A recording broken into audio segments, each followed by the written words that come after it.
Y ahora de viva voz, Stephanie Enaro, una reconocida, muy prestigiosa internacionalista y especialista en temas de geopolítica.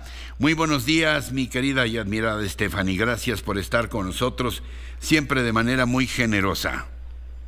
Hola, ¿qué tal, Ricardo? Muy buenos días. Un saludo para ti y para todo tu auditorio.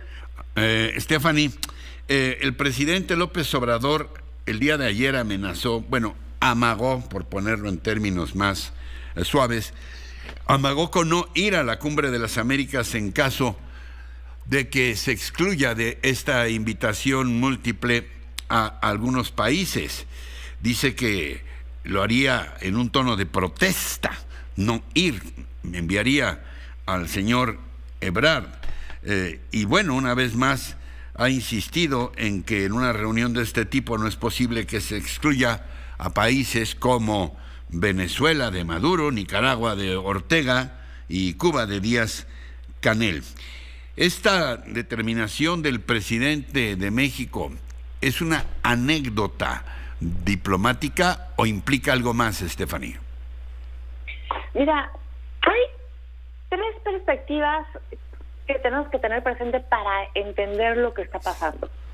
Vamos a partir del punto de que López Obrador sabe que es difícil que le pueda imponer su punto de vista a Biden, porque va justamente en contra de lo que Estados Unidos defiende, que es la democracia. Cuba, Venezuela y Nicaragua son países que no son democráticos, y estamos en un contexto global en donde la democracia está en su punto más bajo.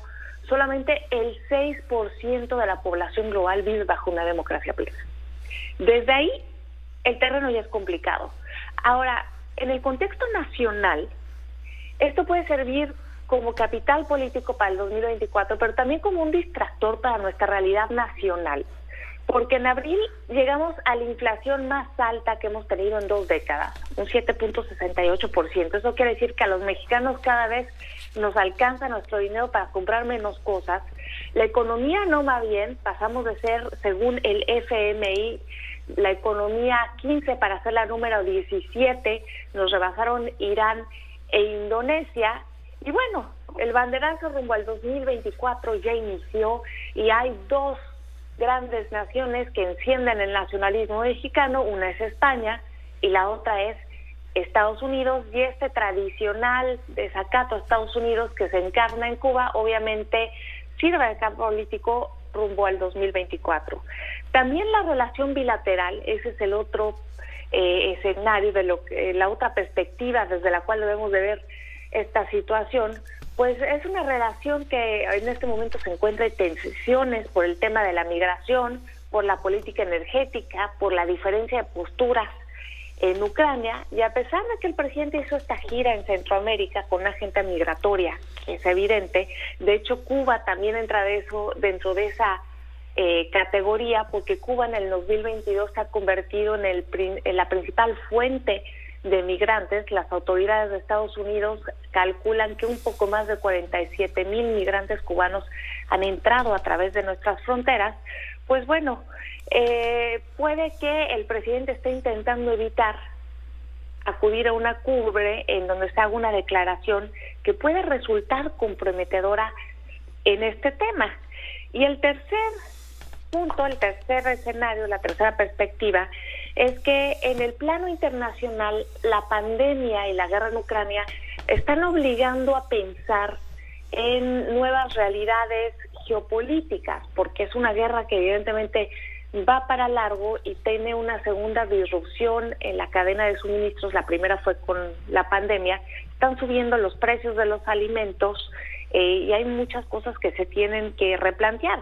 Y de manera paralela, en el Día de Europa, que fue el 9 de mayo, Emmanuel Macron habla de que se tiene que crear una Unión Europea política para poder incluir a Ucrania antes del 2039, y justamente el mismo día Andrés Manuel López Obrador dice en Cuba que se debe de impulsar una unión latinoamericana al estilo de la Unión Europea, y esto obviamente tiene una connotación política porque geográficamente no es viable, económicamente tampoco, si no habría más comercio entre nosotros, nuestras cadenas productivas no son complementarias, y con esto nos habla del preludio que se le puede venir a Estados Unidos en la región, porque es la primera vez en mucho tiempo que coinciden tantos gobiernos populistas de izquierda.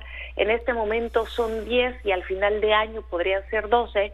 Estoy hablando de Argentina, Perú, El Salvador, Bolivia, México, Honduras, Chile, Venezuela, Cuba, Nicaragua, y a final de año se le podrían sumar Brasil y Colombia.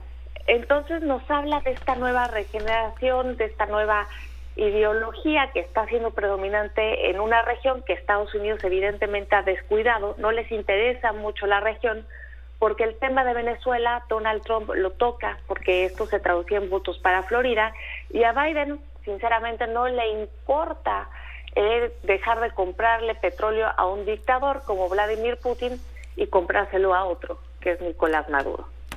Stephanie, ¿de qué manera nos puede afectar a México si el presidente López Obrador decide no asistir finalmente a esta cumbre donde Estados Unidos es el país anfitrión y del cual, junto con Canadá, somos socios en el TEMEC? ¿De qué manera puede afectar a México un gesto? Él mismo lo dijo con sus palabras, de protesta del presidente López Obrador, que pugna porque vayan Maduro, el presidente de Nicaragua, Ortega, y Díaz Gatel, de Cuba. Primero que nada, mandaría un mensaje equivocado al mundo. Diría que México está del lado de las dictaduras en lugar de estar del lado de las democracias. Después creo que no tendríamos una respuesta directa de Joe Biden, pero sí tendríamos varios mensajes entre líneas que pueden ser bastante costosos, porque el 85% de nuestra economía depende de la de Estados Unidos.